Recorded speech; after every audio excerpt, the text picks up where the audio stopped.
I have to go into the screen. Oh, shoot. New capture device is on. I'm not probably going to be able to use it. Well, even though you can't see me right now, this is Bread Theory. And tonight we are going to be doing, I'm going to have a special guest on, Rob from For We Are Many.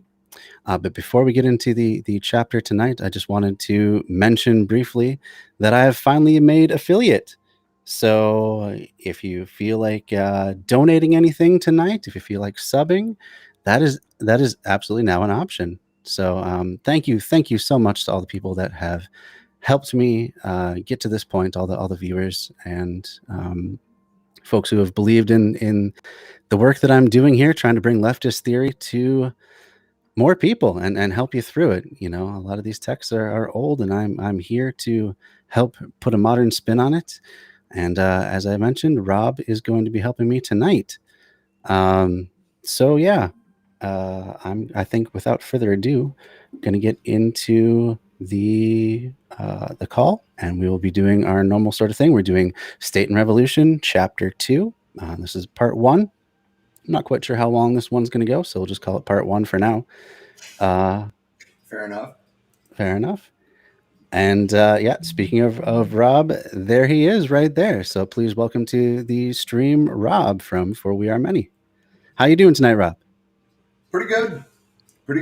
I'm glad to be here. I'm glad that we're able to do this together, because we also had planned to do a State and Revolution series. So why not combine efforts? Yeah, maybe overlap audiences, you know. Yeah, definitely, you know, no problem in sharing people that like this sort of thing. Yeah, for sure. In terms of the work that For We Are Many has been doing, we've had you on for our Anarchism and Other Essays pieces so far, and I want to continue that as well. It's kind of nice to have, you know, the anarchist perspective when we're doing anarchist literature. Oh yeah, and vice versa too. That's one big reason I'm happy to have you on tonight, because you're coming more from the communist side of things. Right. Yeah. So we also yesterday actually did an interview with the Star Trek communist Will Wynn, and that was so much fun. I can't wait to have him back. Oh man, what a phenomenal interview too. Like he's just like on. Like got everything ready to go. It was amazing and a lot of fun too. Like he really makes it fun to learn about this stuff. And it's still just surreal to me, like as a Trekkie, that a fellow communist made it on the front page of StarTrek.com because he's a communist. That's wild. That's so cool. That's so cool. I guess someone at that magazine gets it. That's awesome. Yeah. So I guess without further ado, let's dive right into Chapter 2. Chapter 2. Let's do it. On to Chapter 2, The Experience of 1848 to 1851.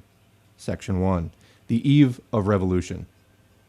The first works of mature Marxism, The Poverty of Philosophy and the Communist Manifesto, appeared just on the eve of the Revolution of 1848.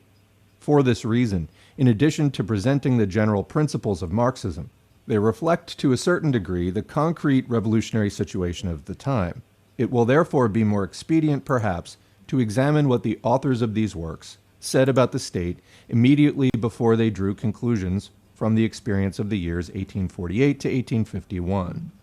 In The Poverty of Philosophy, Marx wrote, quote, "The working class, in the course of development, will substitute for the old bourgeois society an association which will preclude classes and their antagonism, and there will be no more political power groups, since the political power is precisely the official expression of class antagonism in bourgeois society," unquote. It is instructive to compare this general exposition of the idea of the state disappearing after the abolition of classes with the exposition contained in the Communist Manifesto, written by Marx and Engels a few months later, in November 1847 to be exact.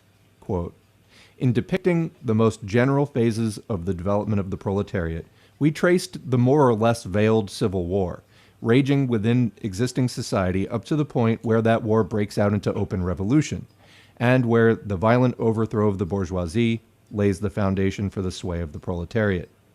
Quoting again, "We have seen above that the first step in the revolution by the working class is to raise the proletariat to the position of the ruling class to win the battle of democracy." Do you want to pause it right there? "The proletariat will use its political supremacy." Okay, so yeah, that's a pretty big chunk that we can dive into there. So he's basically saying that the last sentence was the first step in the revolution is to elevate the proletariat to the position of the bourgeois, right? Yeah. Or the position of the ruling class. So basically, I mean, to me that sounds a lot like what he called the dictatorship of the proletariat. So instead of this special ruling class that's separate from everybody, we have a rule by the people, like directly. Yeah. Well, that's the whole point, I think, is to kind of. Well, okay, so I guess like I'm going a little bit out of the way here, but No, that's Mao right. later would point out the same things. Mm-hmm. That a revolution is a violent act, no matter Mm-hmm. how much you want it to be, no matter how much you try to make it. A revolution is a violent act in which one class exerts power over another class. Right. And right now we live under a dictatorship of the bourgeoisie. The 1% make all the decisions. If we flip that around, the 99% are making the decision. Mm-hmm. Very true. Very true. So yeah, so the ruling class is not just going to give up power. They like things how it is, and there's no amount of just trying to talk to them or reason with them that's going to get them to be like, oh, okay, we'll just share power. We'll just give up our privileged, entitled positions so that everyone can have what we have, or at least some approximation of what we have. Lenin is arguing that it has to come through force, and definitely it does have to come through force, one way or another. Whether that's just force of attrition, like I think more the anarchist method would be more to like build power structures that are parallel to the current government to then make the current government obsolete. That would be one way of doing it.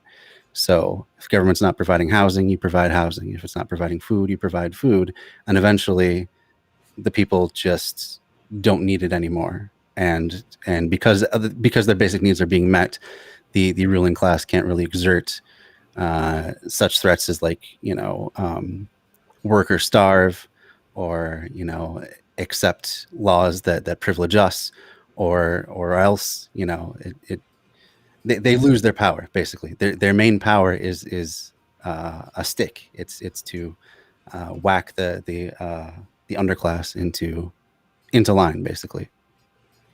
Right. Very cool. All right. Do you want to? Yeah, let's go back to it. Supremacy to wrest, by degree, all capital from the bourgeoisie, to centralize all instruments of production in the hands of the state, i.e., of the proletariat organized as the ruling class, and to increase the total productive forces as rapidly as possible, unquote. Here we have a formulation of one of the most remarkable and most important ideas of Marxism on the subject of the state, namely, the idea of the dictatorship of the proletariat, as Marx and Engels began to call it after the Paris Commune. And also, a highly interesting definition of the state, also one of the forgotten words of Marxism, quote, the state, i.e., the proletariat organized as the ruling class. This definition of the state has never been explained in the prevailing propaganda and agitation literature of the official social democratic parties. More than that, it has been deliberately ignored, for it is absolutely irreconcilable with reformism, and is a slap in the face for the common opportunist prejudices and Philistine illusions about the, quote, peaceful development of democracy. The proletariat needs the state. This is repeated by all the opportunists, social chauvinists, and Kautskyeites. What was that? Just that last phrase there really stuck out with me. The illusions about the peaceful development of democracy, and we have a chatter in my comments here, Blatt J Vig, who says people going hungry, houseless, or denied medicine is all violence already. And I think that's a really important point to keep in mind, that there is this grand illusion that because we live in a democracy that things are just peacefully done. There's a peaceful transfer of power every time a new president comes in, or a new any sort of elected representative comes in. But at the same time, there is real violence being done to the poorest of people all the time, and not just literal, cops beating people, which absolutely happens a lot, but it's the denial of things. Putting people out on the street because they can't afford rent, putting them out on the street because they can't afford their medical bills, letting them die because they can't afford health care. All these things are violence already. So already the ruling class is inflicting violence on everybody else. Yeah. And I completely agree with that line of thinking. We are victims of violence every day, from the productive forces, from your employer, from the government. We are under attack with violence every day, denying people basic human fucking rights like housing, water, food, medicine. How that's not considered a crime against humanity by the UN blows my mind. I know. Yeah, it's just like how the so-called libertarians, the right side of libertarianism, they are always like, oh, we can do everything. Freedom means freedom from coercion and freedom from force, and they just, you have to close your eyes to the idea that threatening people with starvation and bodily harm is a kind of force. Coercion, yeah. Even if you're not coming out and saying it directly, just denying them access to the basic necessities of life, that is a form of coercion and force. How could it be anything else? All they want really is freedom for people that already own things, and not for anybody else. But yeah, force is happening constantly against us. That's where the actual repression and oppression comes in. It's not just, leftists whining about wanting what other people have or being envious or anything like that. There's literal force being applied against us at all times. At all times, yes. At all times, yeah. Yeah, all right. Well, do you want to continue on there? Yeah. I also just remembered, so the last time we paused, you were talking about the anarchist methods, and I just wanted to, I don't know why I didn't think of it at the time, but I just wanted to throw out there that Mao preached a similar thing. The idea of dual power is building power structures outside of the existing ones to force the hand of the state. Absolutely. So we're not too far apart there either on the approach. And also, it's not as though if you choose one path, then the other one just completely gets shut down forever. You can always switch paths, and you can always adapt your combine paths, combine paths, or adapt them to situationally to what's the most effective at the time. So, thank you very much, Alyosha. He says, nice affiliate, celebrate, noise, yay. I appreciate that. Thank you very much. And everyone follow Alyosha as well. He's a great leftist streamer, likes to cover U.S. politics generally, but lots of really great content on their channel. So I'm going to do a shout out right now. Oh, thank you so much, Ali, for the cheer. That's my first cheer ever. That's my first bits that I've ever received. So I'm very honored to have that come from you. Let's hope that works. All right. Indeed. All right. Who assure us that this is what Marx taught, but they, quote, forget to add that, in the first place, according to Marx, the proletariat needs only a state which is withering away, i.e. a state so constituted that it begins to wither away immediately and cannot but wither away. And secondly, the working people need a, quote, state, i.e., the proletariat organized as the ruling class. The state is a special organization of force. It is an organization of violence for the suppression of some class. What class must the proletariat suppress? Naturally, only the exploiting class, i.e., the bourgeoisie. The working people need the state only to suppress the resistance of the exploiters, and only the proletariat can direct this suppression, can carry it out. There.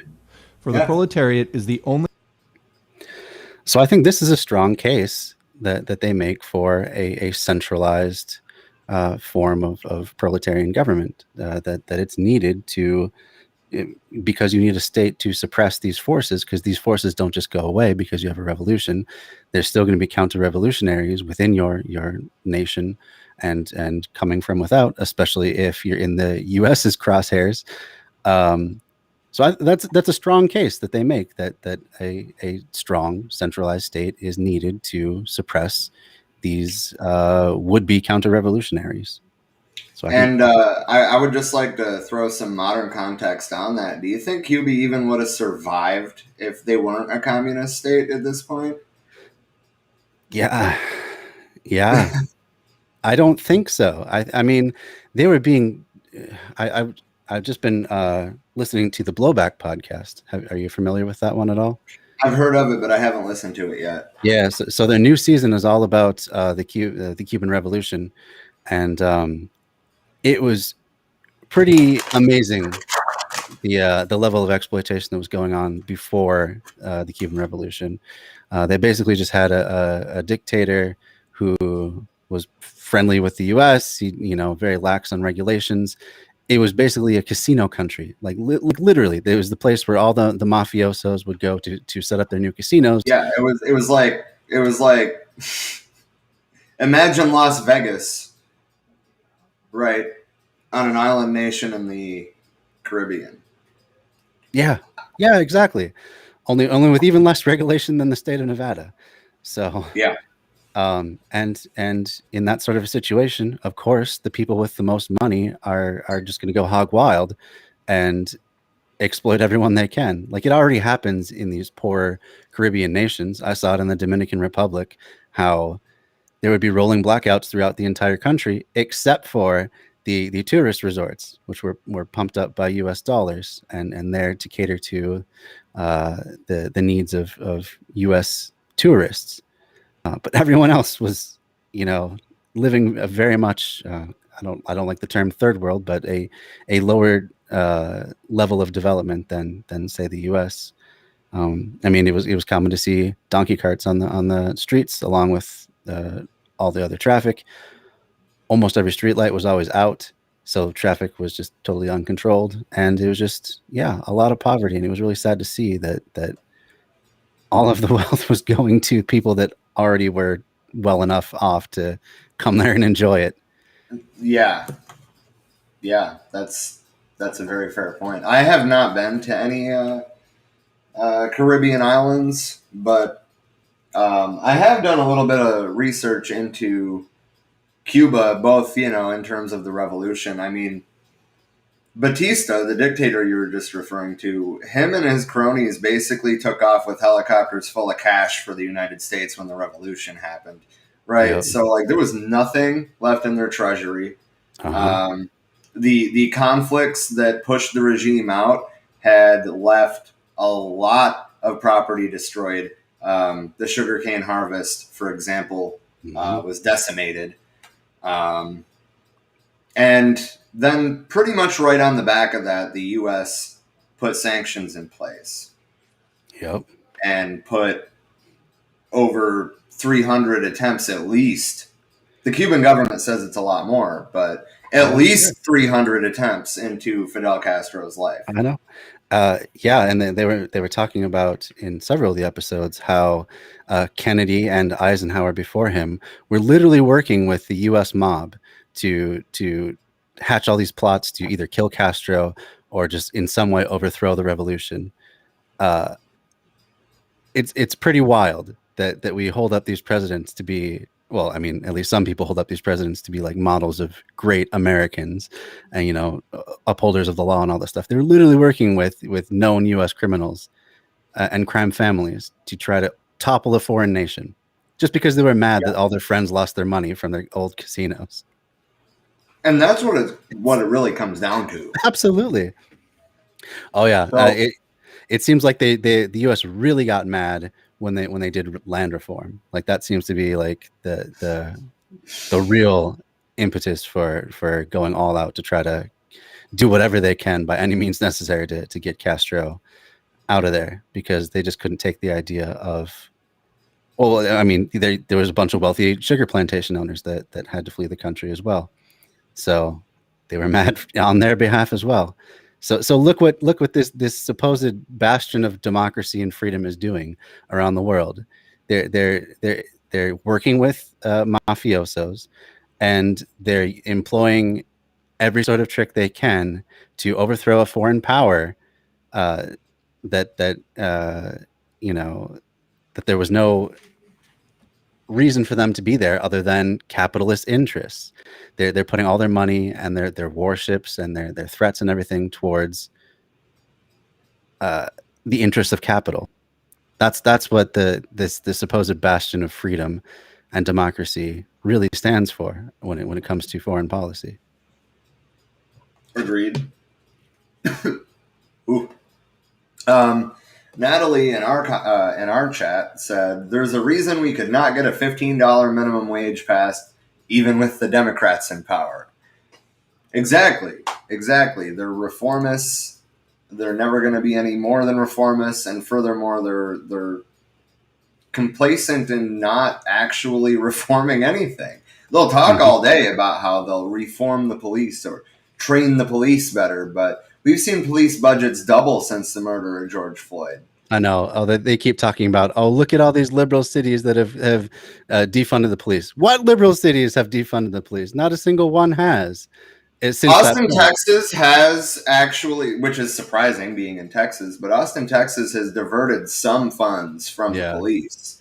But, I mean, it's still a far cry short from what we're fucking calling for here. Absolutely. Yeah. Well, you can't reform. When it comes down to it, you just can't reform an institution whose main focus is protecting capital and private property. Like that's their main function in the society.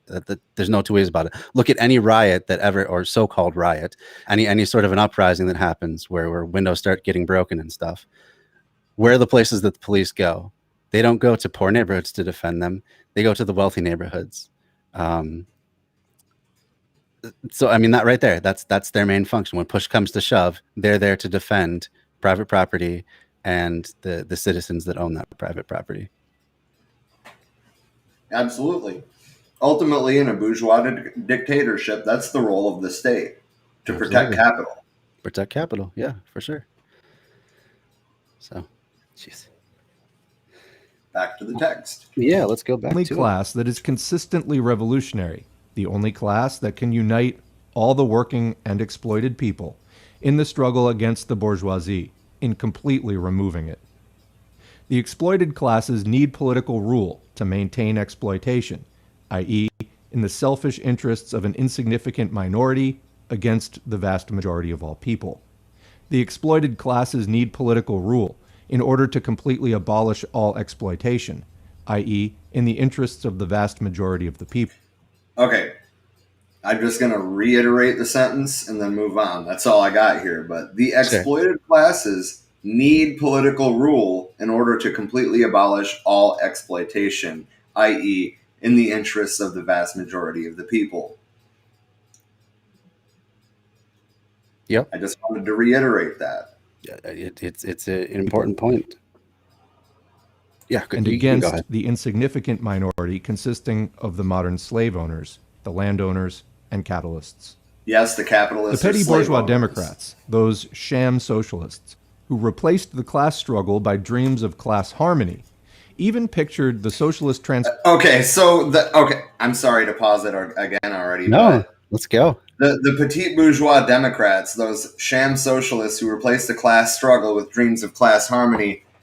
Doesn't this sound like it's fucking today? Doesn't it sound like we're talking about Bernie Sanders and AOC? In a certain sense, yeah, I would say so. That the people that are trying to somehow make compromise, as though there can be ultimately a compromise where everyone is okay and everyone has more or less an equal say in society and their world. So yeah, I can definitely see why a lot of communists are suspect of like the social democrats and that sort of thing, the reformists, because it just seems like, like for example, what happened with the New Deal, like the original New Deal, where there was a huge communist push in this country, in the U.S. Unions were becoming incredibly strong. The people were really getting organized and pushing towards communism as a solution to the Great Depression, and as a so-called compromise, we got the New Deal, which was just a make work program. It did get us, out of the depression. It did what it said, but at the cost of having actual revolution, really, having actual revolutionaries in power. So before I unpause, Natalie has another comment. Is it going to show the whole thing? Yes. I think the goal is to keep people working. Huh? Sorry, I just want to pause it 1 second. I just got a raid. This is the first raid I've ever had. So thank you, Mitnerd, for the raid. Welcome in, raiders. Thank you so much for being a part of this tonight. This is my. If you're unfamiliar with me, I do theory streams usually on Fridays. Thank you for the subscription, Jelly Moon. Thank you very much for my very first subscription on this channel. That's very generous of you. Thank you so much. So I just made affiliate, which is why I'm so excited about these subs and so forth. This is my first stream. Thank you very much, Mitnerd, for the follow. It's going to take a little bit here. Sorry. But anyway, so on Fridays usually is when I do my theory streams. Right now we're working through State and Revolution by Lenin. But we're doing it on Wednesday. Thank you for the follow as well. It's there's too much stuff on the screen. It's too hard to follow. Sorry. But thank you very much for the follow, Kitsune Alicia. And then on Sundays, I usually do just whatever I feel like doing. So lately it's been permaculture. I just finished up part 8 in my series of Permaculture 101, just getting you used to permaculture ideas. So that'll be going on this Sunday. No stream this Friday because that's happening tonight instead. And we have on Rob of For We Are Many podcast. And yeah, hello, Bread Crochets as well. Good to see you. Oh, Pinko the Bear, hello. Welcome in. Thank you. So yeah, I'm going to do a shout out to you guys too, just because I like your channels a lot. Oh, let me get on the message there. Sorry to slow things down, but it's all good, man. I was actually going through comments on our channels myself. Sure, yeah. If you want to do that, you go right ahead. Yeah. Natalie said, I think the goal is to keep people working and oppressed with low wages and thus no revolution or revolt to squash their power. I think there's a lot more than just this, though it's all about capitalism and keeping the 99% under control. And I'm probably about to age myself here, right? But we are the 99%. All right? Occupy hasn't died, it's evolved. I'm just saying. Absolutely. Absolutely. A lot of us are commies now. Imagine if we had theory back then. I know, really. That was one of my biggest disappointments with Occupy, was that it was all this energy building, and it seemed like the right time to do it after we just had this huge recession.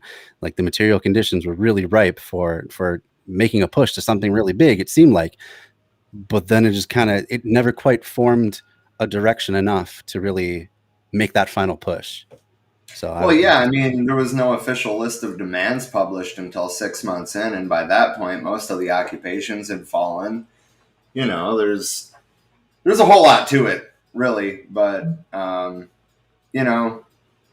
here we are still pushing for the struggle. Yeah, still pushing. Yeah, and I got one more comment. It's actually from the For We Are Many page, but it says Trisha here, still feeling nauseated and can barely talk, but I'm listening in.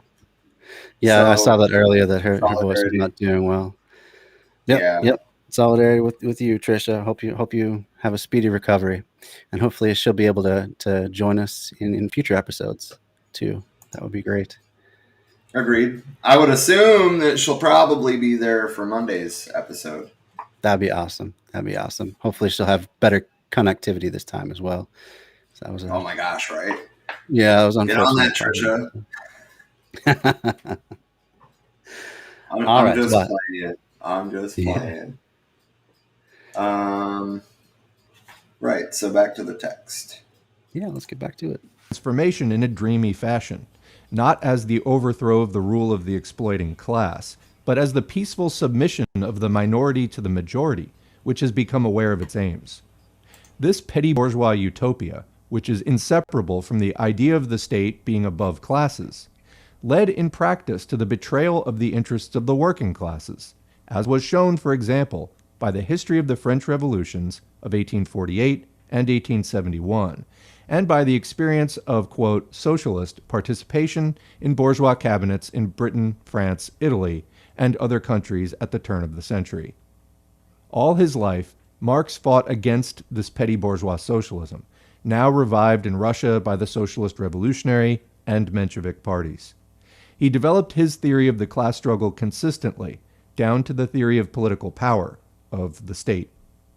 The overthrow of bourgeois rule can be accomplished only by the proletariat, the particular class whose economic conditions of existence prepare it for this task, and provide it with the possibility and the power to perform it.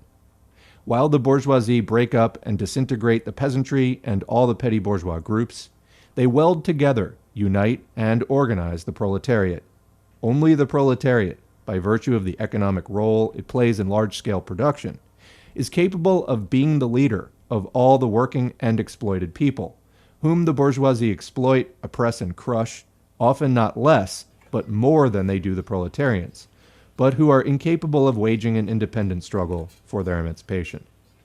The theory of class struggle, applied by Marx to the question of the state and the socialist revolution, leads as a matter of course to the recognition of the political rule of the proletariat, of its dictatorship, i.e., of undivided power directly backed by the armed force of the people.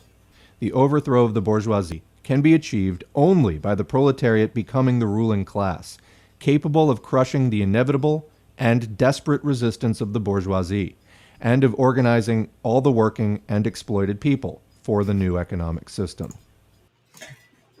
All right, so the theory of class struggle applied by Marx.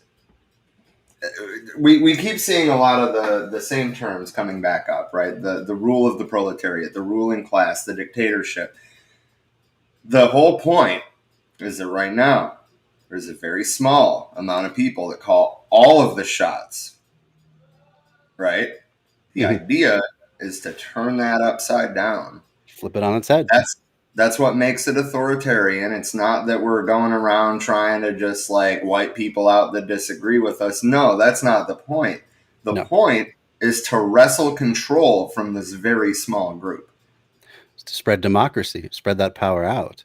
You know, have a true democracy where the people are actually in control.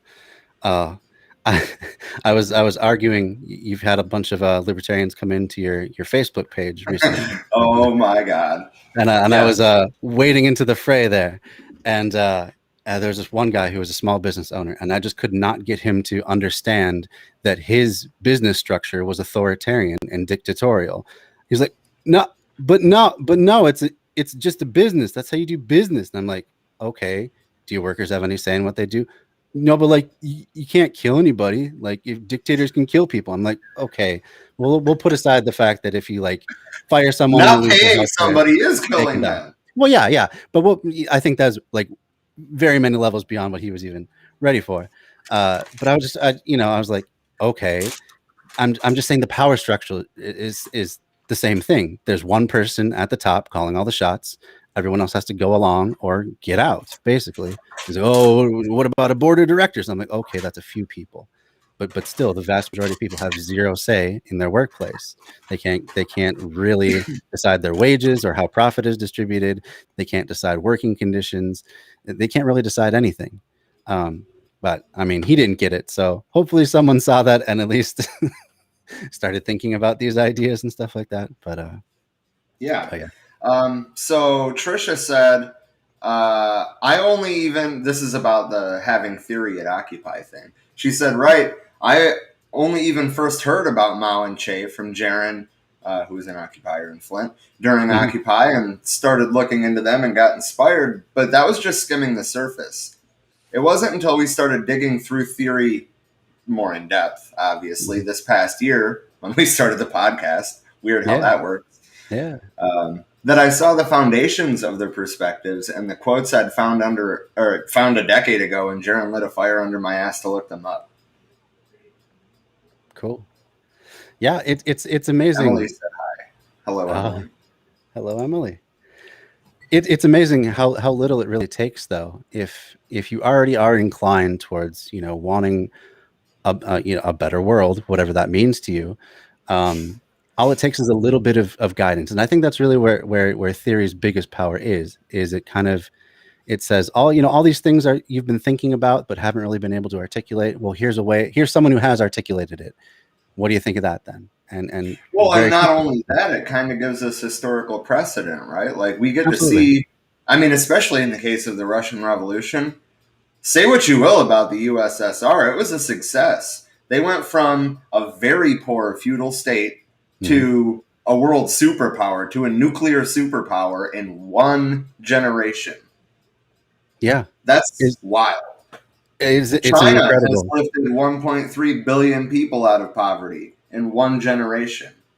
I'm not saying they're perfect. They're way too capitalist for my liking. But yeah, that's true. They have a stranglehold on that level of capital. Yep. Yeah, but I mean, those were amazing feats, and the only quote unquote facts that the right ever likes to bring up is how many people have been killed supposedly by communism, and it seems like that number is always going up.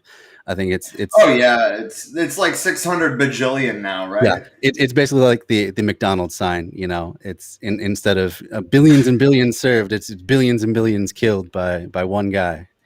So yeah. Yeah, well, and that one guy narrative needs to go. This great man of history thing, just stop it. No, just stop. They had support of the mass line. It was the masses that made these mistakes, not Stalin. Yeah, it's never just one person. Countries never rise and fall on the leadership or lack thereof of just one person. So that's very true. Very true. Well, shall we continue on? Yeah.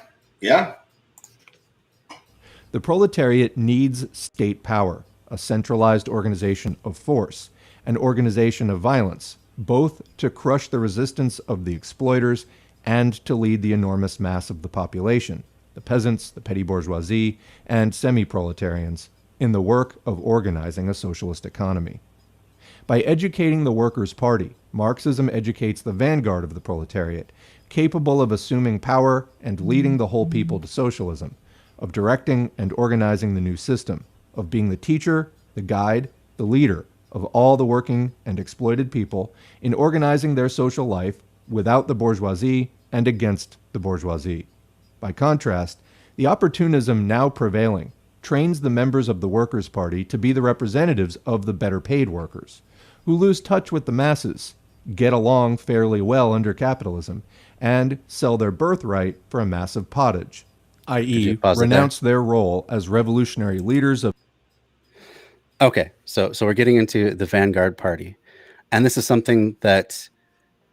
I'll admit, this is a stumbling block for me when it comes to communist thought, because I can understand the idea of if you have a group of people that are knowing what they're doing and going forward, actually putting in motion a revolution. My fear is always, though, what happens after the revolution.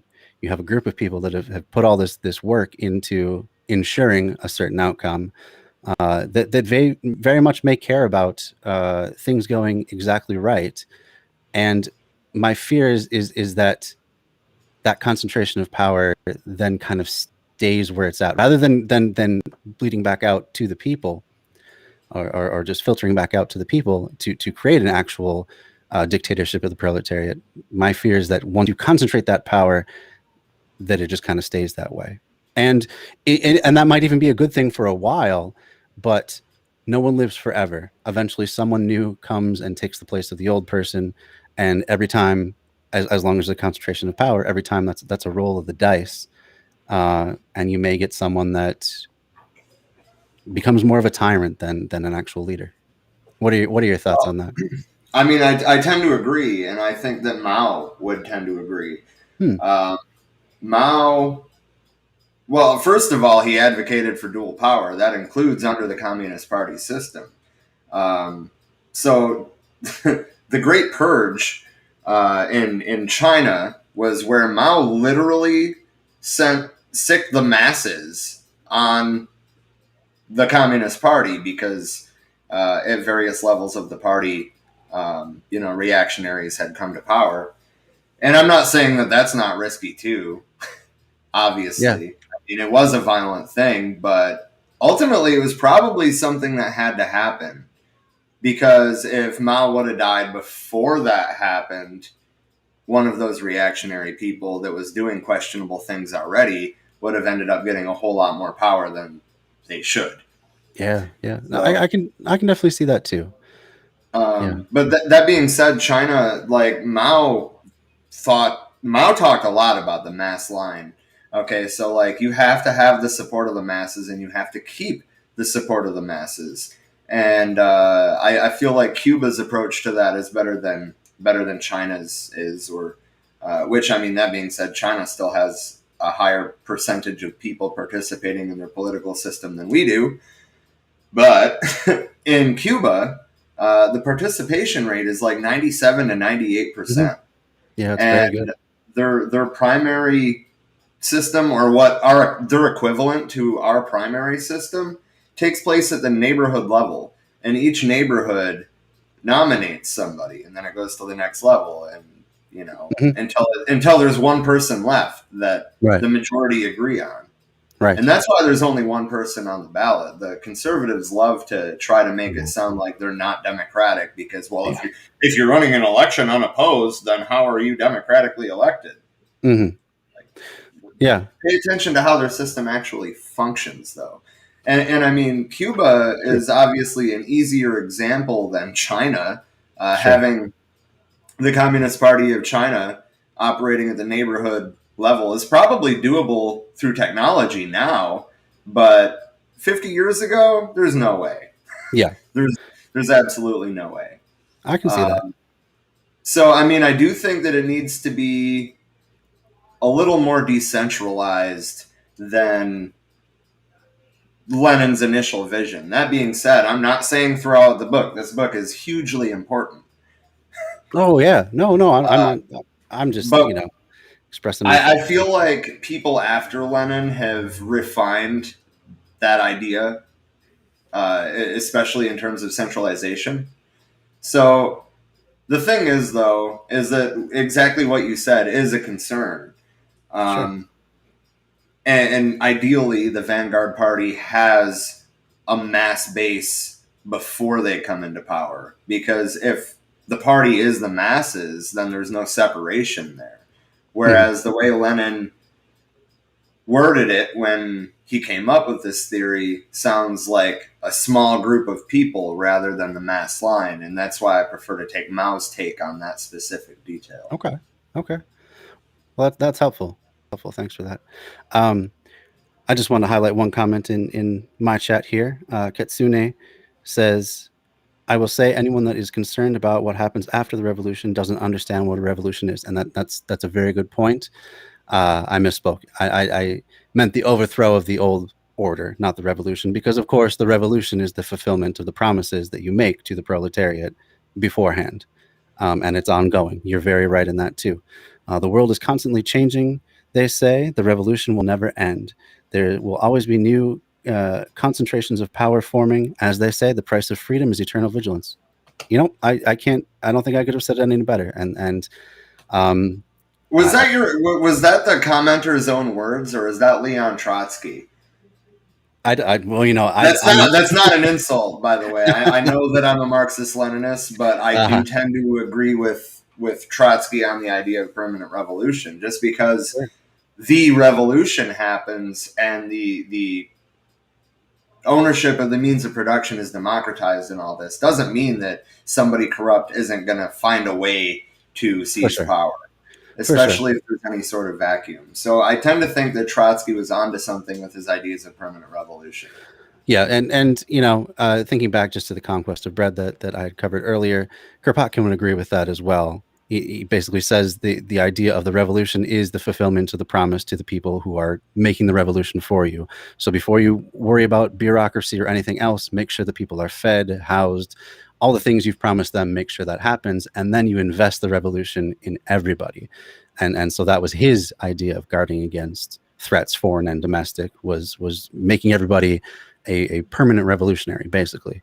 So once they have a taste of real freedom and real choice in and real democracy in their life, they're not going to give it up easily. So just naturally, as threats arise, I tend to agree with that.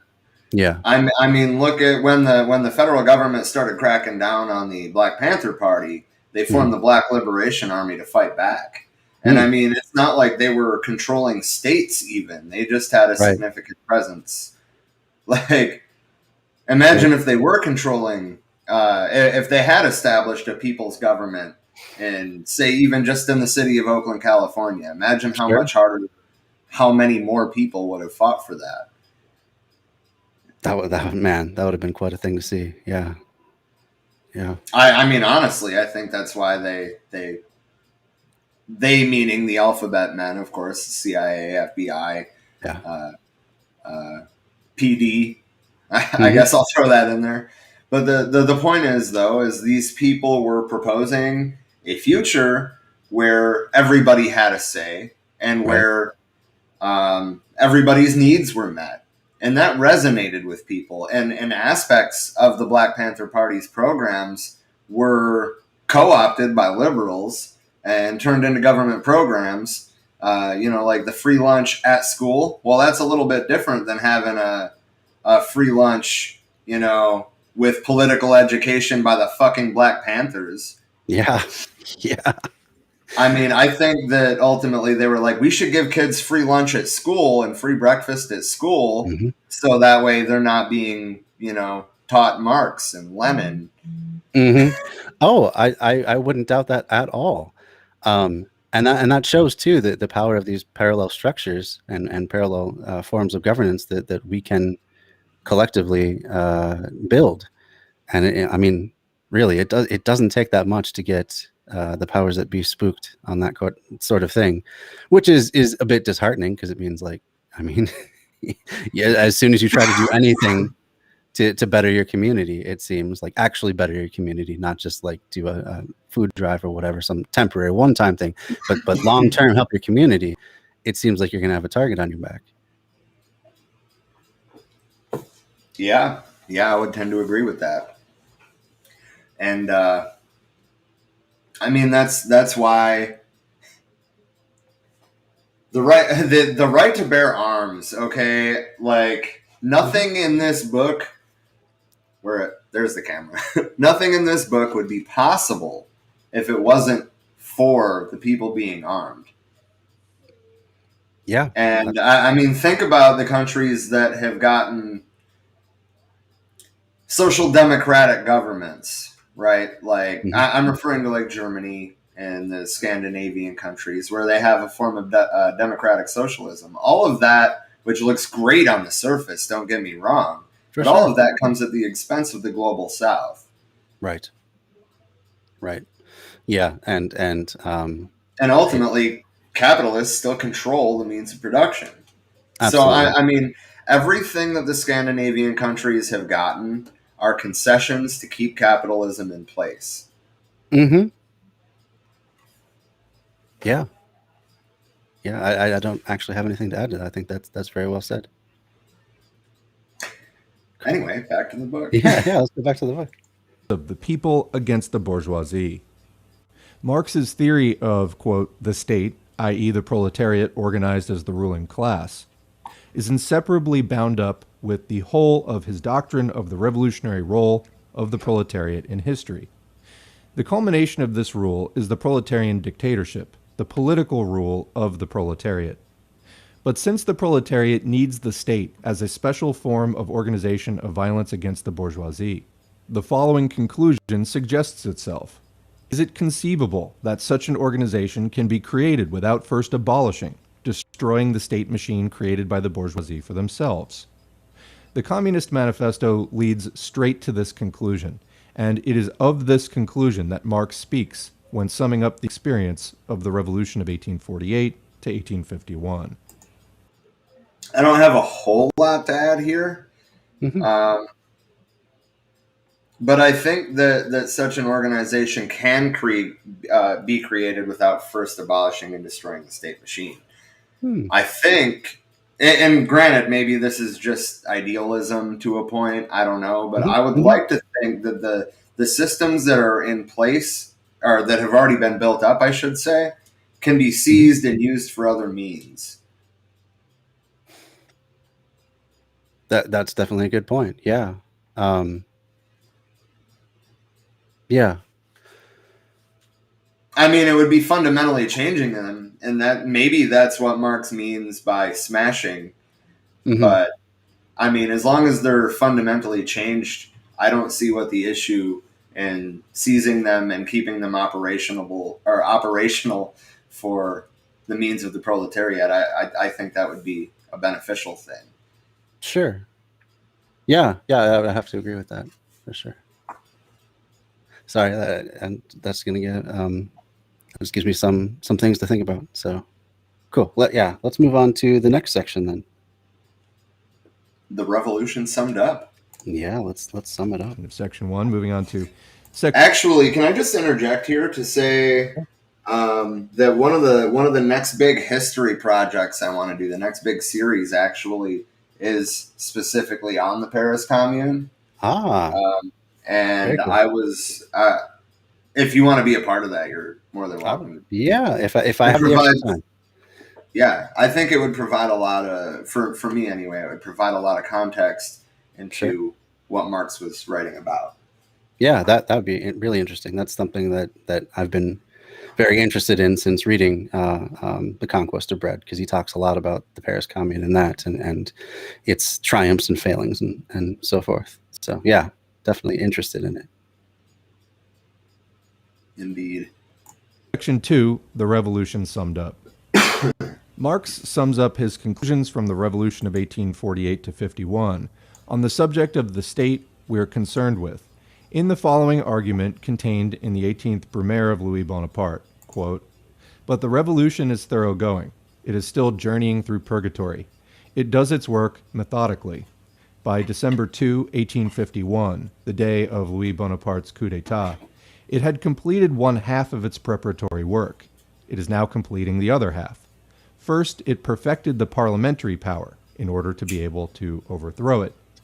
Now that it has attained this, it is perfecting the executive power, reducing it to its purest expression, isolating it, setting it up against itself as the sole object, in order to concentrate all its forces of destruction against it. And when it has done this second half of its preliminary work, Europe will leap from its seat and exultantly exclaim, 'Well grubbed, old mole.'" Quoting again, "This executive power, with its enormous bureaucratic and military organization, with its vast and ingenious state machinery, with a host of officials numbering 500,000, besides an army of another 500,000, this appalling parasitic body, which enmeshes the body of French society and chokes all its pores, sprang up in the days of the absolute monarchy, with the decay of the feudal system which it helped to hasten. The first French Revolution developed centralization, but at the same time, it increased the extent, the attributes, and the number of agents of governmental power. Napoleon completed this state machinery. The legitimate monarchy and the July monarchy added nothing but a greater division of labor." Quoting again, "Finally, in its struggle against the revolution, the parliamentary republic found itself compelled to strengthen, along with repressive it's buffering. Oh no. measures, the resources and centralization of governmental power. All revolutions perfected this machine instead of smashing it. The parties that contended in turn for domination regarded the possession of this huge state edifice as the principal spoils of the victor." Unquote. In this remarkable argument, Marxism takes a tremendous step forward compared with the Communist Manifesto. In the latter, the question of the state is still treated in an extremely abstract manner, in the most general terms and expressions. I can just pause for just one second. The question is treated in a concrete manner. So I just wanted to say thank you to Bread Crochets for gifting a tier 1 sub to Strin. Thank you so much. That's very kind of you. So yeah, enjoy that new emoji there. I wonder if anyone can guess what it is that I've selected for my stream, or for my particular stream emoji. Sorry, just wanted to thank them. And oh, I'm muted. I'm muted. You were muted on my stream. That's interesting. Oh, okay. So he says never mind now. Okay. Anyway, thank you, Bread Crochets. So yeah, we can continue on. Actually, I was kind of wanting to interject, even though it's kind of a weird spot to do so. But the question of the state is still treated in an extremely abstract manner in the Communist Manifesto because of when it was written. The Paris Commune hadn't happened yet. Yeah. So I mean, he had no baseline to even go. Sure. Anyway. And the conclusion is extremely definite, practical, and palpable. All previous revolutions perfected the state machine, whereas it must be broken, smashed. This conclusion is the chief and fundamental point in the Marxist theory of the state, and it is precisely this fundamental point which has been completely ignored by the dominant official social democratic parties, and indeed distorted, as we shall see later, by the foremost theoretician of the Second International, Karl Kautsky.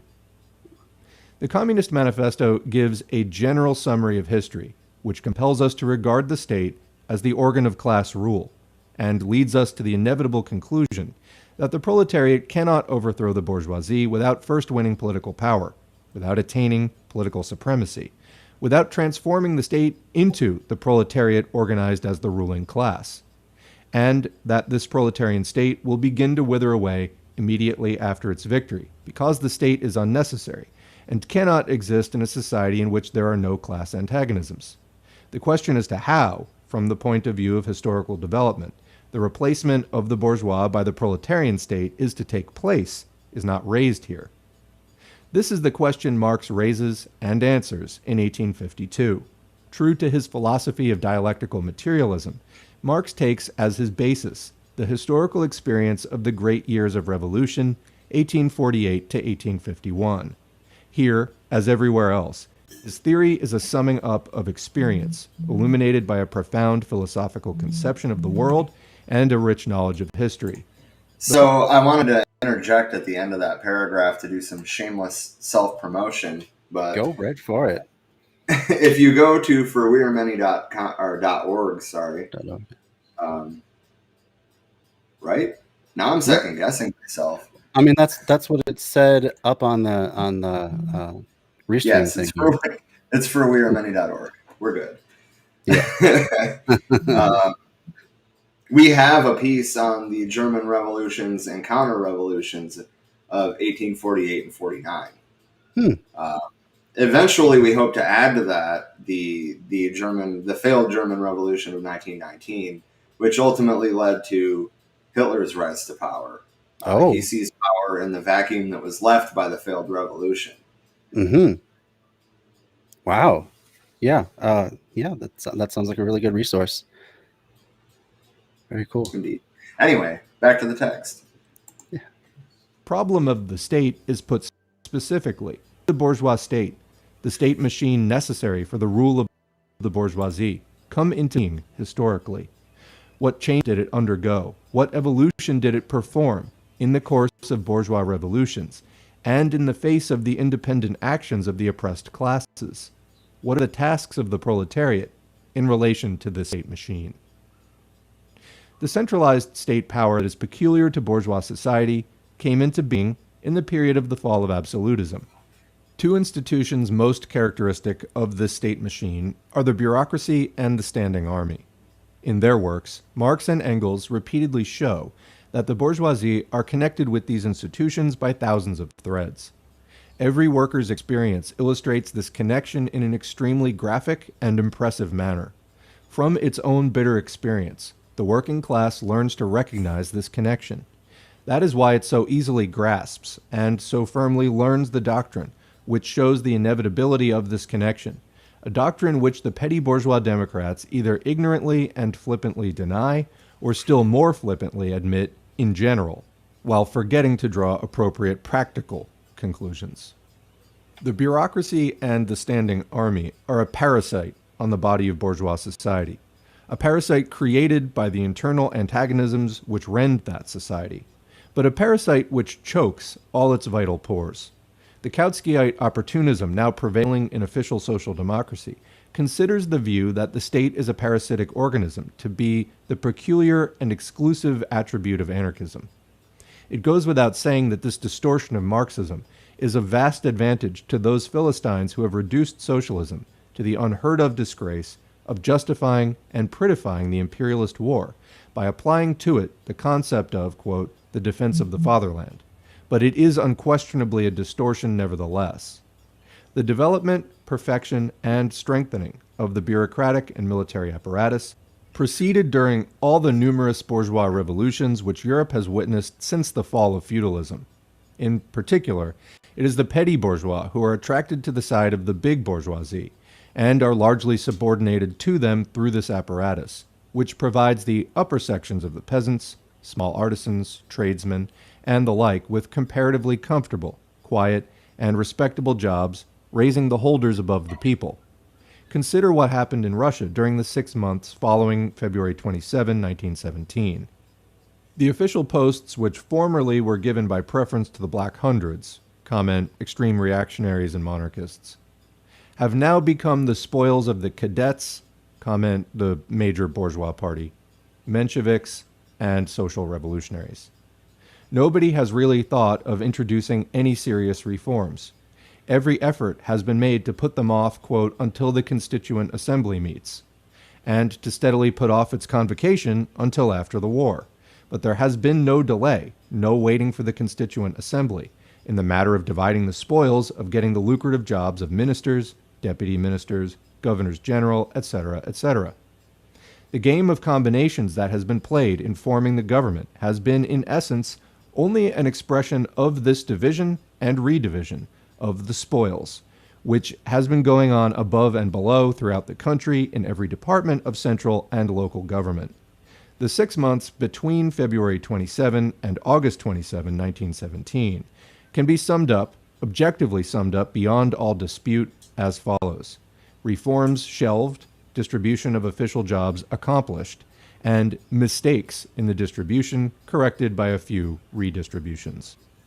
But the more the bureaucratic apparatus is, quote, redistributed among the various bourgeois and petty bourgeois parties, among the cadets, socialist revolutionaries, and Mensheviks in the case of Russia, the more keenly aware the oppressed classes and the proletariat at their head become of their irreconcilable hostility to the whole of bourgeois society. Hence the need for all bourgeois parties, even for the most democratic and, quote, revolutionary democratic among them, to intensify repressive measures against the revolutionary proletariat, to strengthen the apparatus of coercion, i.e. the state machine. This course of events compels the revolution, quote, to concentrate all its forces of destruction against the state power, and to set itself the aim not of improving the state machine, but of smashing and destroying it. You want to pause for 1 It second? is not logical reason, context. but actual developments, Oh, sorry. actual experience of. I thought I hit the pause button. But that does add context to what we were just discussing.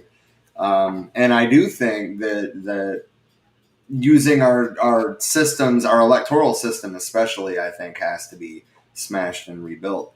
But I think that's ultimately what they're talking about. And they're pointing out exactly why Bernie Sanders' revolution isn't going to work. Right. Yeah. Not going to get us over that goal line for sure.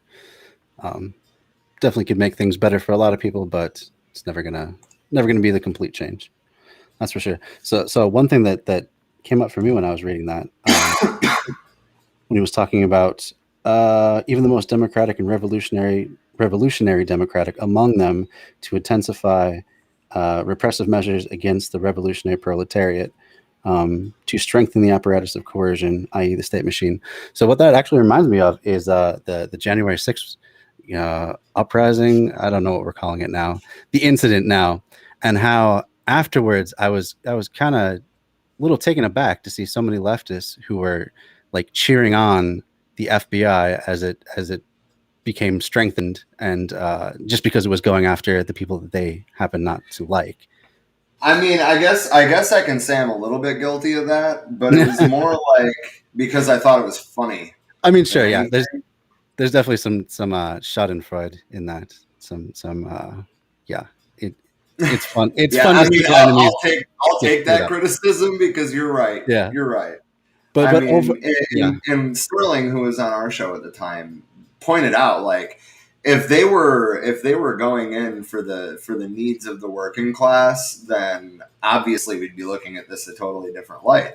But that's the thing. They were storming the Capitol to get a fucking fascist that did not get reelected to stay in office. And that's why ultimately it was funny to me that well, they didn't even try to hold any sort of government proceedings. They just put their feet on Nancy Pelosi's desk and sniffed AOC's shoes. I mean, what the fuck? Dude? Yeah, and definitely, it would have been bad had they actually succeeded, even if it was really unclear what they were actually going for. But at least some of them seemed like they meant to do Congress people harm. And as bad as the system is, I definitely don't want it to devolve into fascism, like for real fascism.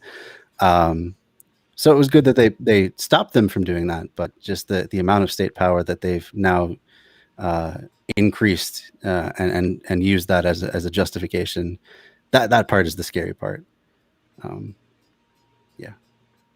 So that's what came up for me there.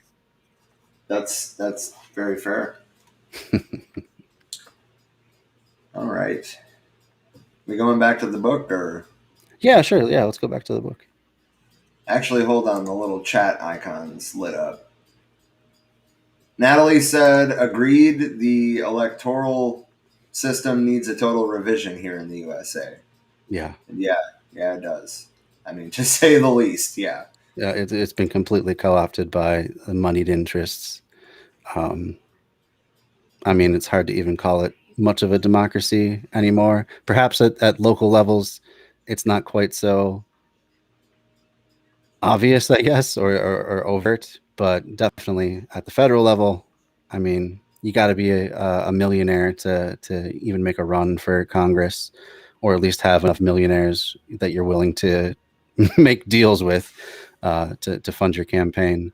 The idea that somehow money is speech, just the electoral college, all of these regressive measures that are in place to keep actual democracy from happening. Yeah, you're absolutely right.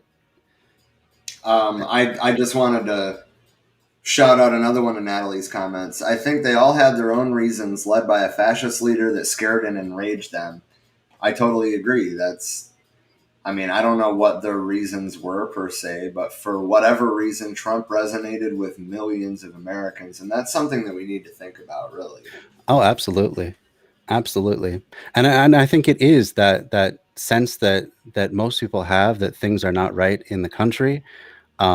What their reasons are may be questionable, depending on what they have as their reasons.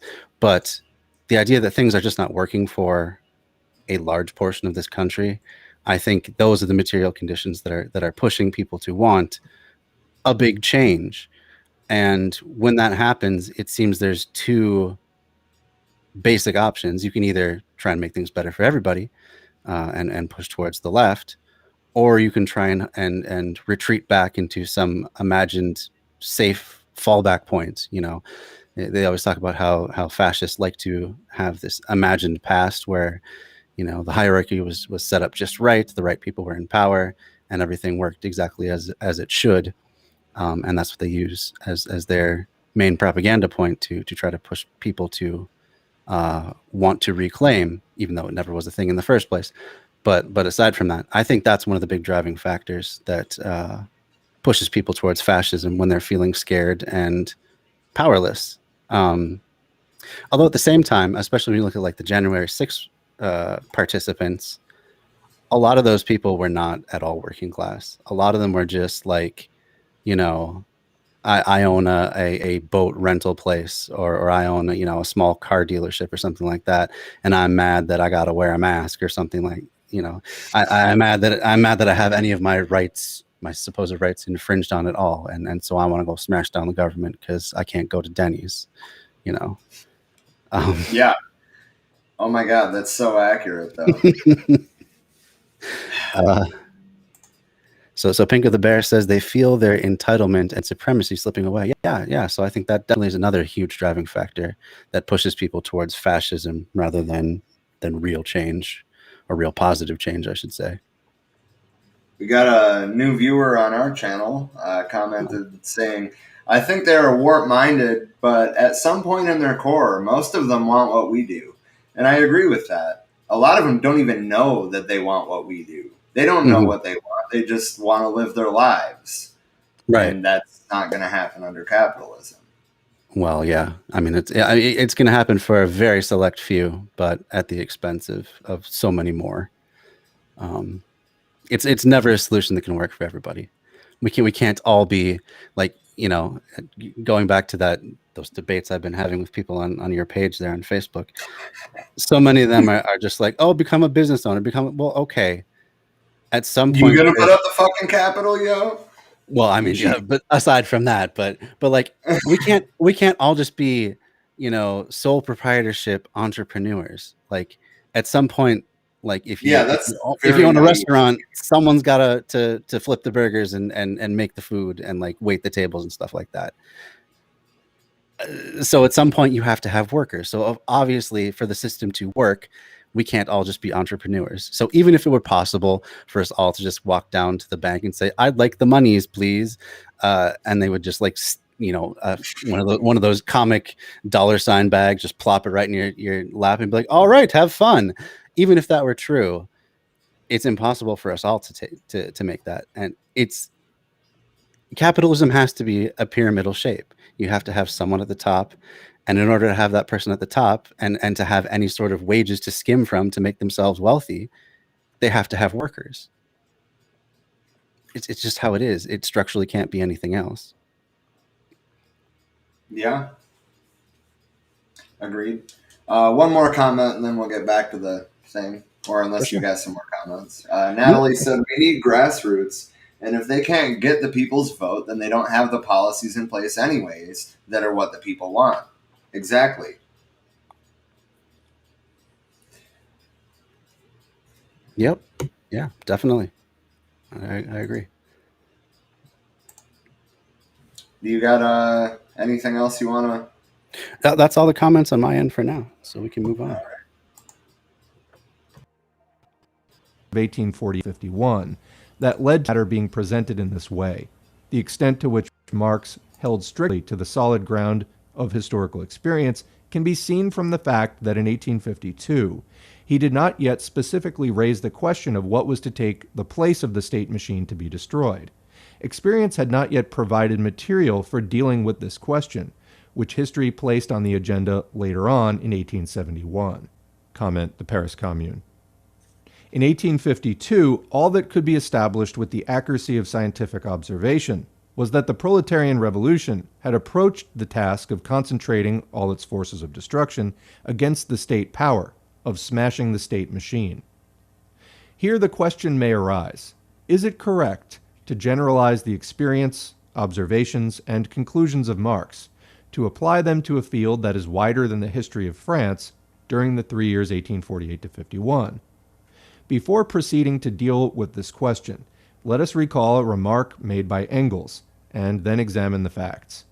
In his introduction to the third edition of the 18th Brumaire, Engels wrote, quote, France is the country where, more than anywhere else, the historical class struggles were each time fought out to a finish, and where, consequently, the changing political forms within which they move and in which their results are summarized have been stamped in the sharpest outlines. The center of feudalism in the Middle Ages, the model country since the Renaissance of a unified monarchy based on social estates. France demolished feudalism in the Great Revolution and established the rule of the bourgeoisie in a classical purity unequaled by any other European land. And the struggle of the upward-striving proletariat against the ruling bourgeoisie appeared here in an acute form unknown elsewhere." Unquote. The last remark is out of date in so much as since 1871 there has been a lull in the revolutionary struggle of the French proletariat, although, long as this lull may be, it does not at all preclude the possibility that in the coming proletarian revolution, France may show herself to be the classic country of the class struggle to a finish.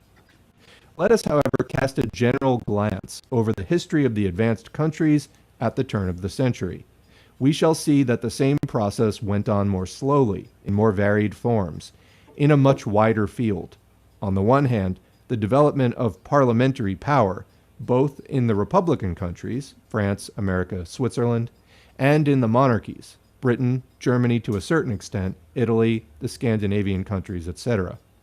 On the other hand, a struggle for power among the various bourgeois and petty bourgeois parties, which distributed and redistributed the spoils of office, with the foundations of bourgeois society unchanged, and, lastly, the perfection and consolidation of the executive power, of its bureaucratic and military apparatus. There is not the slightest doubt that these features are common to the whole of the modern evolution of all capitalist states in general. In the last 3 years, 1848 to 51, France displayed in a swift, sharp, concentrated form the very same processes of development which are peculiar to the whole capitalist world. Imperialism, the era of bank capital, the era of gigantic capitalist monopolies, of the development of monopoly capitalism into state monopoly capitalism, has clearly shown an unprecedented growth in its bureaucratic and military apparatus in connection with the intensification of repressive measures against the proletariat, both in the monarchical and in the freest republican countries. World history is now undoubtedly leading, on an incomparably larger scale than in 1852, to the concentration of all forces of the proletarian revolution on the destruction of the state machine. What the proletariat will put in its place is suggested by the highly instructive material furnished by the Paris Commune. That's the end. So I wanted to cut it off at the end of the section there to kind of talk about. Yeah. I mean, he's talking about imperialism, the era of bank capital, of gigantic capitalist monopolies. Does this not sound like today? Absolutely. Because it is. Yeah. Because it is. The same thing goes on, especially the forces of the U.S. and the U.K. and the other big Western powers. That's how they project their power out into the world, is through offering loans to very impoverished countries they know that they can't really pay off, by working out really lopsided trade deals where you give up all the diamonds of your entire country and we'll give you some food, stuff like that. This is capitalism funded by bankers rules today. Absolutely. Yeah. Wade said, being from small town oil, Texas, there we go, born and raised, and still amongst them, I get loads of their thoughts. I mean, honestly, that's kind of important, understanding where they come from, and trying to lead them on a less oppressive path, I guess is the best way to put it. Well, and a path where everyone can have a decent life, where you don't have to worry about being robbed because everyone is provided for. What's the need for petty crime anymore after that? Wouldn't that be a nice world to live in? Like, where we just don't need police most of the time, because other than people in the heat of passion, perhaps committing violent acts, there's just not that impetus for crime anymore. I mean, that sounds like a better world for everybody involved. Agreed. Natalie said, many have been so brainwashed in fear of socialism. We need to try to reach them on a similar policy that is important to them, if that's possible. Not all, but some may be open to further understanding of what capitalism versus socialism really means to their life. Oh, and yeah. Wade said, I agree. And I would say that would be a golden ticket. Yep. I agree. Yep. I agree too. But it's just so hard to get people to even engage with a proper definition of socialism when they've just had it drilled into their head that it's like what Richard Wolff says, when the government owns things and does stuff, that's socialism, and if it does a lot of stuff, that's communism.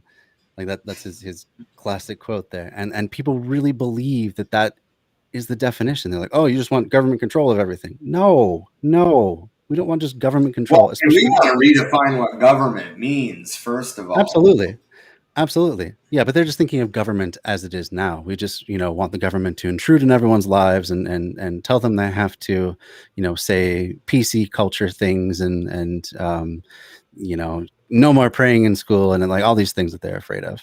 But that's not what we want the government to do at all. We want it to be there to uplift the people, to empower people in their daily lives, so that we can get the most out of everyone too. Like I always like to think about just how many people could make huge contributions to things like technology or education or just philosophy or thought in general, if they weren't always scrambling after jobs to survive. If they just hadn't been unfortunate in the lottery of birth and had to struggle for everything they've had, to the point where they can never really lift their head up and think about anything more for themselves or doing anything different with their lives, because there's just no time. You've got to survive. And so it's quite the loss that we have and all of humanity is impoverished by keeping the majority of people from ever reaching their potential. Right. Wade went on to say, precisely, this government? Absolutely not. That's why I dodged communism for decades. Didn't we all? Yeah, absolutely. You're not alone there, Wade. Not at all. Yeah. All right, back to the text. All right. Last section of the chapter. End of section 2. Beginning section 3, the presentation of the question by Marx in 1852. In 1907, Mehring, in the magazine Neue Zeit, volume 25, published extracts from Marx's letter to Wedemeyer, dated March 5, 1852. This letter, among other things, contains the following remarkable observation, quote, "And now as to myself, no credit is due to me for discovering the existence of classes in modern society or the struggle between them. Long before me, bourgeois historians had described the historical development of this class struggle, and bourgeois economists, the economic anatomy of classes. What I did that was new was to prove, one, that the existence of classes is only bound up with the particular historical phases in the development of production. Two, that the class struggle necessarily leads to the dictatorship of the proletariat. Three, that this dictatorship itself only constitutes the transition to the abolition of all classes and to a classless society." Unquote. In these words, Marx succeeded in expressing with striking clarity, first, the chief and radical difference between his theory and that of the foremost and most profound thinkers of the bourgeoisie, and secondly, the essence of his theory of the state. It is often said and written that the main point in Marx's theory is the class struggle, but this is wrong. And this wrong notion very often results in an opportunist distortion of Marxism and its falsification in a spirit acceptable to the bourgeoisie. For the theory of the class struggle was created not by Marx, but by the bourgeoisie before Marx, and, generally speaking, it is acceptable to the bourgeoisie. Those who recognize only the class struggle are not yet Marxists. They may be found to be still within the bounds of bourgeois thinking and bourgeois politics. To confine Marxism to the theory of the class struggle means curtailing Marxism, distorting it, reducing it to something acceptable to the bourgeoisie. Only he is a Marxist who extends the recognition of the class struggle to the recognition of the dictatorship of the proletariat. That is what constitutes the most profound distinction between the Marxist and the ordinary petty as well as big bourgeois. This is the touchstone on which the real understanding and recognition of Marxism should be tested. And it is not surprising that when the history of Europe brought the working class face to face with this question as a practical issue, not only all the opportunists and reformists, but all the Kautskyites, people who vacillate between reformism and Marxism, proved to be miserable Philistines and petty bourgeois Democrats, repudiating the dictatorship of the proletariat. Kautsky's pamphlet, The Dictatorship of the Proletariat, published in August 1918, i.e. long after the first edition of the present book, is a perfect example of petty bourgeois distortion of Marxism and base renunciation of it in deeds, while hypocritically recognizing it in words. See my pamphlet, The Proletarian Revolution and the Renegade Kautsky. Opportunism today, as represented by its principal spokesman, the ex-Marxist Karl Kautsky, fits in completely with Marx's characterization of the bourgeois position quoted above, for this opportunism limits recognition of the class struggle to the sphere of bourgeois relations. Within this sphere, within its framework, not a single educated liberal will refuse to recognize the class struggle in principle. Opportunism does not extend recognition of the class struggle to the cardinal point, to the period of transition from capitalism to communism, of the overthrow and the complete abolition of the bourgeoisie. In reality, this period inevitably is a period of an unprecedentedly violent class struggle in unprecedentedly acute forms, and consequently, during this period, the state must inevitably be a state that is democratic in a new way, for the proletariat and the propertyless in general, and dictatorial in a new way against the bourgeoisie. So I wanna interject here because that's an important snippet there. This period inevitably is a period of an unprecedentedly violent class struggle in unprecedentedly acute forms, and consequently, during this period, the state must inevitably be a state that is democratic in a new way. Mm-hmm. Meaning we can't just elect a bunch of people from the Green Party or PSL and think our problems are over. Right. And dictatorial, there's that scare word again, Right. Dictatorial in a new way against the bourgeoisie. Yeah, and I think that's one reason that people struggle with these, with even entertaining these ideas, is they hear that word dictatorship, and they only think of how it's used now as against the people, rather than if we turn everything on its head and we use that power against those who would themselves seize power for only themselves alone. So yeah, I mean, I remember even back to high school hearing about how, communism is good on paper, and then they elect a dictator, and then he has power, and then he's supposed to give it back to the people, but then he never does. And I'm like, oh yeah, that sounds like that wouldn't work at all. Not knowing that they were not talking about an actual person, a singular person being a dictator, but a dictatorship of the proletariat. And yeah, right. The entire class rules the dictatorship, not right. And the proletariat is pretty much everybody that doesn't have an offshore bank account or a membership at a country club. I'm just saying. Yeah. You can be fairly well off and still be a member of the working class, as long as you don't own the means of production and you're not a landlord. Then yeah, you can be part of that as well. It's just the people that are taking without actually doing anything, right? And it's so ironic that right wingers always whine about the lazy communists that want to take other people's money just for themselves, when that's exactly what they're doing right now by being a capitalist.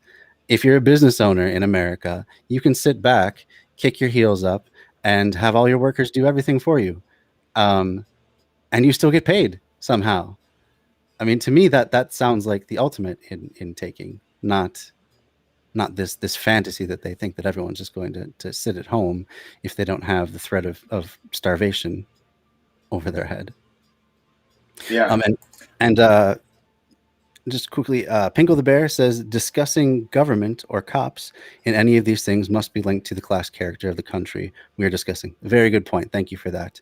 Class character always counts. That's very important. So when I mentioned having police in a communist or any sort of leftist society, it would be very different than now.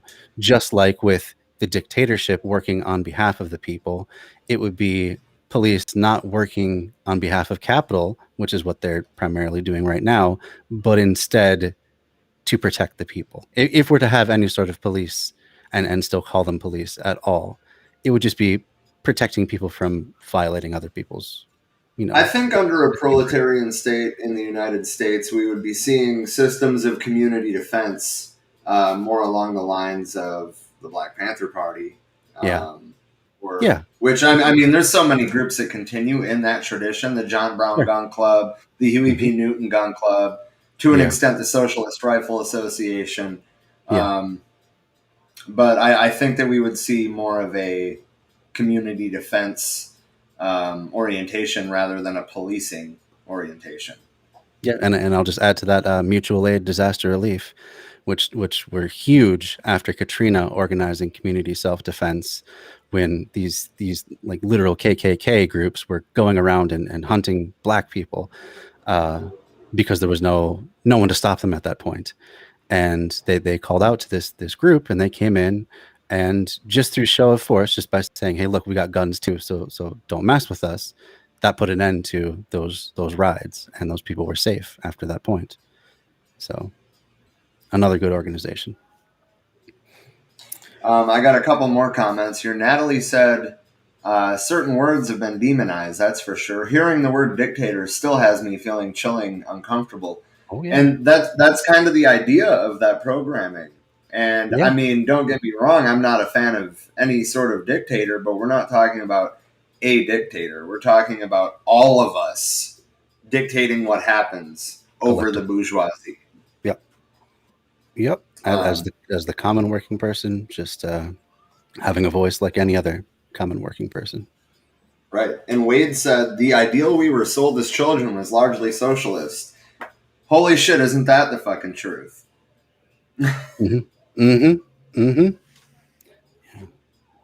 Very true. Anyway, back to the text. Yeah. Further, the essence of Marx's theory of the state has been mastered only by those who realize that the dictatorship of a single class is necessary not only for every class society in general, not only for the proletariat, which has overthrown the bourgeoisie, but also for the entire historical period which separates capitalism from, quote, classless society from communism. Bourgeois states are most varied in form, but their essence is the same. All these states, whatever their form, in the final analysis, are inevitably the dictatorship of the bourgeoisie. The transition from capitalism to communism is certainly bound to yield a tremendous abundance and variety of political forms, but the essence will inevitably be the same, the dictatorship of the proletariat. So I think that he's saying right at the end there that, you know, his ideas aren't the only ones that are going to be tried and, you know, run as experiments, if you will. All of our states, no matter their form, so he's referring to whether it's feudal or monarchistic or imperial, I guess, you know, Big Bang. Or slave state, or right. Are inevitably the dictatorship of the bourgeoisie. Absolutely. That includes, and I would say especially, the one that we all live under. Mm-hmm. Mm-hmm.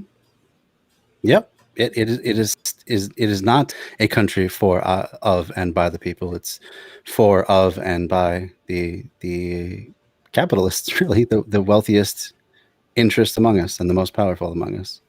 If it was actually by, of, and for the people, as our founding documents would imply, then we would not be such a hyper-capitalist, borderline fascist state.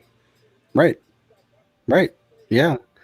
there would be no way for them to exert this outsized influence in all the elections and control society and laws to favor themselves and slam the door in the face of anyone that comes after them. And yeah, you're absolutely right. Yep. So we have another comment from Bread Crochets. But what if the proletariat never gives up that power? Yeah, he's joking, but so I mean, ideally, like if there has to be class antagonisms, I would rather the proletariat be on top than the bourgeoisie. That's all I have to say about that. I would too. And yeah, that just reminds me of all the right wingers trying to skewer wanting democracy by saying it's tyranny by majority, as though what we have, which is tyranny by a very select minority, is so much better. Like, where does this logic even come from, if you even want to call it that? It's pretty wild, isn't it? Yeah, I'm always just amazed at what they come up with next. All right. Well, I think that's probably a good place to stop for the night. I'm coming up to about 9 o'clock my time. So, did you have any final thoughts for the chapter? This is some good stuff, in my opinion. I've learned a lot. I mean, I've been trying to touch on it as we hit it. I don't think I missed anything really that I wanted to say, but the point is that for these ideas to not turn you off, pretty much you have to look at it with an open mind, and you have to look at it in the language that he's using. You can't just say, oh, well, he calls it a dictatorship. Okay, but he points out that we're already under one and we don't even know it. Right. Yeah, it's just a dictatorship of the bourgeoisie. Yep. Mm-hmm. Very good. Yeah. But I think that's my final thought. Let's check the chat real quick. Sure. Natalie said ruled by the corporations. That's what we're at. That's where we're at right now, yeah. Wade said bourgeoisie wouldn't exist in the society how I imagine it going. And that's the idea. You get rid of these class antagonisms and then the state withers away.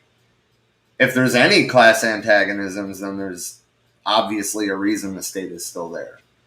Looking at China. Yep. Yeah, that's a good example. And then Wade also said, I wish I had been here from the beginning.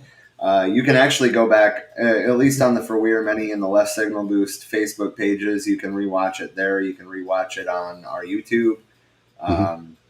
And I will have it up on forwearemany.org soon. And we are also on all major podcast platforms, and it'll be on there tonight as well. Yep, and on my end, of course, you can go back and watch my VOD once it's posted, which will be just after the stream ends. And then I always do an edited version that I put out on my YouTube channel. I'm just going to go ahead and let's see if my link tree is... No, my link tree is not up right now. But anyway, if you go to linktr.ee/bread_theory, you can find links to all the places I'm at on social media. You can find links to my YouTube channel. There apparently is another bread theory on YouTube, and that's the first result that comes up when you search for it, unfortunately. So you just have to look for my little icon there. If you see in the middle of my screen, that green triangle in with the yellow sun ground around it. Yeah. Oh, you don't see my screen at all. Yeah, that's right. I guess I'm not sharing my screen with you. But if you're viewing this stream from my side, anyway, yeah, look for my icon that also goes with my Twitch. I try to put that across social media. Hold on, I can screen share this in a second here to show you. I'm pulling it up on YouTube actually. Okay, cool. Yeah, so I archive all my stuff. I am behind. I got some editing work ahead of me, but I'm just a one-man operation, so it takes time. So yeah, I archive all my stuff there on YouTube. There's the channel right there. Oh, it actually did go live. That's cool. So I guess I am live on YouTube as well. I tried using Restream myself for the first time now, so I should be live on YouTube as well. Sorry if I haven't been checking that, so I don't know if anyone's commented. But if you are watching that live stream, head on over to the Twitch one if you need to comment. on anything, or if I missed any of your comments. And then I put out the audio later on as a podcast. So I'm on Anchor, and you can look for bread__ theory on pretty much any podcasting platform. Soon we also publish through Anchor. Yeah, it's a good service because it pushes out all the different major platforms automatically. I think the only ones I'm not on right now are Luminary, Stitcher, and I think there's one more that's semi-large that I'm not on. But I'm on like Apple Podcasts or whatever, Spotify, Google Podcasts, all the major ones. So you can just search for bread_ theory. It usually comes up right away there. And listen to the audio archives if you don't have, like if you're at the gym or at work and you're bored or whatever, and you can't pull up a video, you can always pull up a podcast. So yeah, I think that'll about do it for tonight. Did you have anything else you wanted to plug or say before we sign off here? I don't really think so, other than, the usual. Tomorrow night we will be doing, what's the name of the book? Soul on Ice. There we go. It's not really a theory thing, but we read previously, which you can also find on FWAM. We previously did Bobby Seale's Seize the Time, which is the story of the Black Panther Party. And Bobby, in that book, talked about Eldridge Cleaver's book, which was written before the Black Panther Party was formed. So we're kind of just reading that for context, like, what kind of people were these? What kind of context did they come from? Understanding a person's material conditions is crucial, I think, in understanding their theory. That being said, that is tomorrow night, same time, 8 o'clock Eastern, 5 o'clock Mountain Standard Time. Arizona is the only state that doesn't do daylight savings time. Oh, you rebels, you. Oh, I know, right? And then Monday, obviously, we will be doing... Oh, Friday. I almost forgot about Friday's episode. Ford's Battle of the Overpass. It's a pretty short piece. It's only about a half hour long, but it's talking about the 1937 event. There was UAW organizers handing out leaflets on public property on a pedestrian overpass, and Ford sent in security guards to attack them. So that's what that piece is about. Yeah. I'm from Michigan, so obviously when I'm looking into labor history, I have a certain leaning, I guess, towards the automotive industry. We also have a piece on the Flint sit-down strike, for example, which is probably the closest that a group of people have come to seizing the means of production here in the United States. Very cool. Very cool. Yeah. Some vital history, especially for those who are under the illusion that capitalists wouldn't kill you if they could, if you stepped out of line. Right. Luckily at that event, nobody died, but that's just that event. Yeah. All right. Well, thank you very much for joining me. This was a lot of fun, and I hope to do this again a lot in the future with you, and then hopefully Trish will be able to join us for future reads as well. Right. Agreed. Yeah. All right. Well, have a great night and have a solidarity. Yep, solidarity. Have a good one. Natalie said, "Thank you both. It was a great reading and discussion session. Much to ponder." Exactly. And that's also part of why, we're not just going on for 8 hours and doing the whole damn book. Yeah, for sure. Little bite-sized pieces. It makes it go down easier. Right. Yeah, for sure. Until next time, friends. All right. Till next time. Thank you.